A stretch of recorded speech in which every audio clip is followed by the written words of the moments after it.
Giants get dominated by the defending Super Bowl champion Tampa Bay Bucs on Monday Night Football. They lose by a score of 30-10. And they were just thoroughly outplayed in this one. This was, not particularly close. I mean, there was a touchdown deficit at half, but the Bucs were the much better team. Giants coming off their bye, Bucs coming off of a two-game losing streak. And for that reason, I kind of knew that, the Giants never win on Monday night. I mean, that's not a big reason, but that's just an aside. But, Brady, I don't think he's lost 3 games in a row since maybe 2002 or something to that effect. So you knew it was going to be tough in that sense. But I thought maybe the Giants could actually keep it close, but they didn't. Absolutely crushed. And the numbers show it. I mean, total yards, 402 to 215. And it honestly could have been more than that. I mean, Tampa just took such a big lead. They didn't need to do any more than that. But that's a major disparity. Passing, rushing. I mean, the time of possession was essentially 36 minutes to 24. I mean, just thoroughly outplayed. First downs, 28 to 15.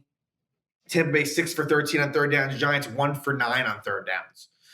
Plain and simple, the Bucs deserve this win. It wasn't very close. Tom Brady had all night long to throw the ball. No pass rush whatsoever. On the flip side, Daniel Jones didn't really have a whole lot of time to throw the ball. And this was one of Daniel Jones' definitely worst games of the season as well. The big talk coming out of this game, and really a lot of it has to do with the Joe Judge press conference, but Jason Garrett seems to be very much in the hot seat, and he should be fired, along with many other people. But Jason Garrett, because I didn't think Patrick Graham had a particularly good game either. Overall, Jason Garrett, I mean, he shouldn't have been brought back this season. That was a mistake. He should have been let go and not been brought back. He is not a good offensive coordinator, and that I don't mean that to excuse other people, but would I be shocked if Jason Garrett is gone? As we go into Giants Eagles next week. No, I wouldn't be, but I also wouldn't be shocked if he doesn't get fired. But I think it's very much on the table at this point.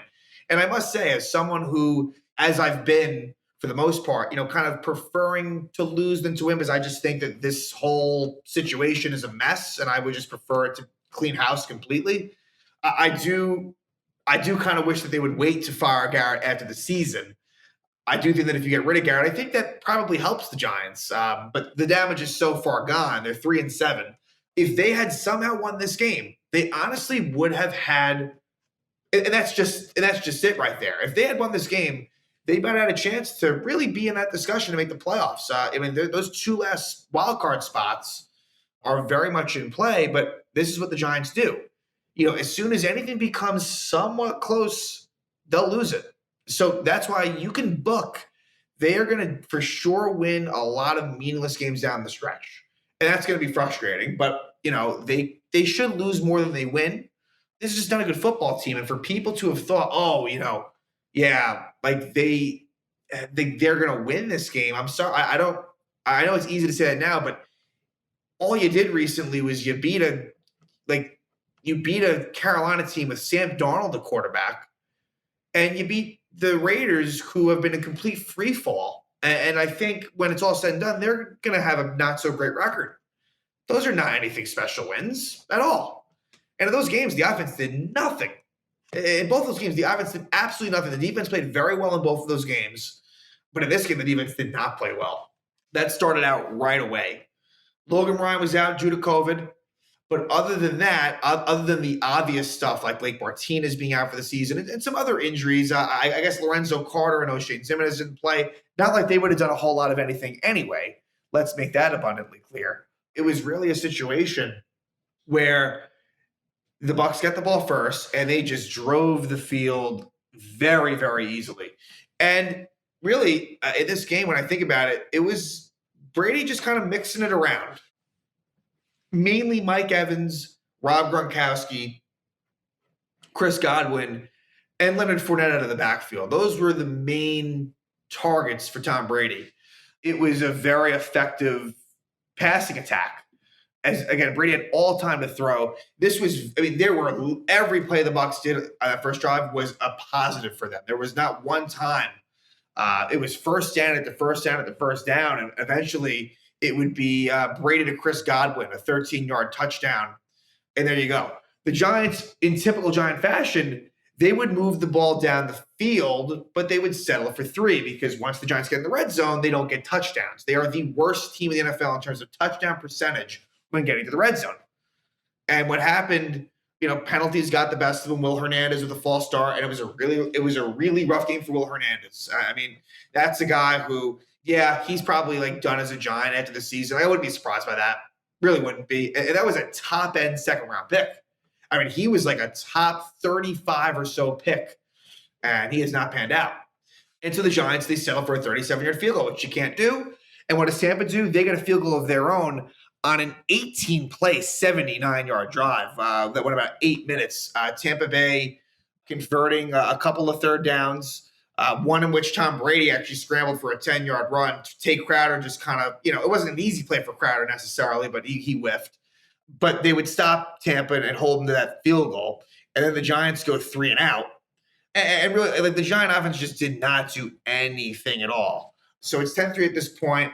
And on the first play by Tampa, it's a freak play where Brady throws it to Evans. Evans bobbles it, and Adoree Jackson gets the interception. And so the Giants start at the Buck 5-yard line. This was their one touchdown drive, a 5-yard drive, where it is actually an Andrew Thomas touchdown, a 2-yard pass from Daniel Jones to Andrew Thomas, who returned. And Thomas, I think, is someone who I think you do need to keep around. I think he's been good when in there. I don't think he's it's a very important position, but I think Andrew Thomas is someone that you can look to in the future. Nothing to do with this touchdown, but I figured I'd mention him as he returns from injury. And that was a nice play where Andrew Thomas was an eligible receiver and he was open in the end zone. Jones gets it to him, and so that ties the game at 10. However, in typical Giant fashion, the defense right away gives it immediately back because that's what they do very quickly. Rob Gronkowski gets a big 35-yard reception on a third down, and Ronald Jones, takes it home on a 6-yard score for Ronald Jones, gives the Bucs that touchdown lead again back to, and now it's 17-10. And then the Giants, they a nice little end around play for John Ross. And there was a Kadarius Toney pass deep to Darius Slayton that originally looked like it could be pass interference, but they did pick up the flag. They tried some trickery. And then they tried to go to Kadarius Toney a few times on this drive, and they had actually ruled that Kadarius Toney made a catch for a first down, but it was clear that he was out of bounds. And the Bucs challenged it. They overturned it.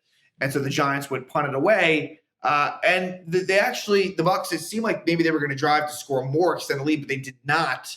As a couple of penalties by the Bucs hurt them. I guess one in particular, an offensive holding on Tristan Wirfs really set them back, and so they had to punt it away. And the Giants just haphazardly at the end of the half, like they should have just honestly just went to the half and not risked a turnover, but they tried to do something. It ended up where Darius Slayton ends up fumbling the ball. It was weird. It didn't really mean all that much, but they should have just been, in that situation, looking to just go to the half and be happy being down 7.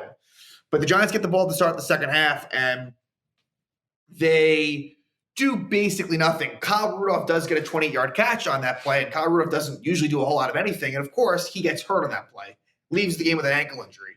We'll see what his status is. Not as if Evan Ingram did much of anything. And, again, blame goes around Jason Garrett to the players. I mean, Kenny Golladay, I think he might have had 2 targets all game, 1 completion. That's just not acceptable on all levels. Sterling Shepard was out in this game, so Kadarius Toney got a lot of slot work. And just, I think he had like 7 catches for 40 yards. You want to somehow get Kadarius Toney more in space down the field. I understand that he can make moves, at the line of scrimmage and stuff like that, but not great. So the Giants this was the drive where, and this is the start of the half, they go for it on 4th and 1 at the 25, which I agreed with. But it was a really poor play call. And I don't like how on these plays, these key plays, they just cut half the field off where Jones rolls out. And I guess it's because they don't trust the offensive line. That's part of it. That's a huge issue. and it ends up being an incomplete pass. I think intended for Colin Johnson. I mean, just a nothing play. I wish they had tried to do something different. At the same time, you can't trust Saquon Barkley to get 1 yard. And that's part to do with the offensive line. That's part to do with Barkley. I understand he just came back, but I'm just not high on Saquon Barkley, however you want to slice it. I don't think that he's going to be what the Giants wanted him to be, and there's many reasons for that, but I just don't think it's going to work out, and I would not give him big money.